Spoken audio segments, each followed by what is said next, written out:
Kwezinye zezinto ezifunwa umntwana umbonisi ukuthi uhulumeni ume ukukhokhela indleko zasenkantolo zamacala abandakanya isilo uMisuzulu kaZwelithini kuze kube kuyacaca ukuthi ingabe uhleli kulesihlalo ngokusemthethweni yini. Uthi akumele ngabe iNgonyama iyaqhubeka nemisebenzi ethinta isizwe samaZulu ngoba ukuqhubeka kwayo nayo kuzolimaza isihlalo njengoba lolu daba luseseyithebeni zenkantolo. Sithi akangakwazi ukuthi aqhube lemisebenzi ngoba ukuqhuba kwakhe lomsebenzi kuzobe kuyayisilimaza isihlalo ngoba kuyothi mengabe sekuphumelela leli cala esilifakile ucaca ukuthi zonke izinqumo owazithatha nemisebenzi owayingamela isezeni ngoba wayengahleli esihlalweni ngendlela eqondile. Inkantolo ibheke izincwadi ezifungelwe ezifakwe umntwana umbonisi kanye nephikisayo yesilo uMisuzulu kaZwelithini.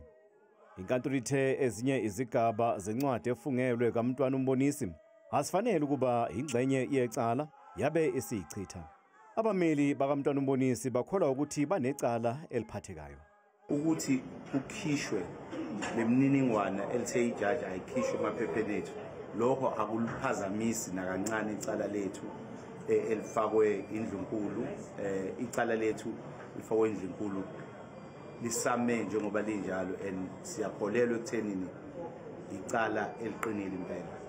UNdunankulu kaZulu uthi okushiwo yijaji kuluphawu lokunqoba. Isinqumo senkantolo namhlanje sigcizelela ukuthi isilo samaZulu asiqhubeke nemisebenzi esiyenzayo.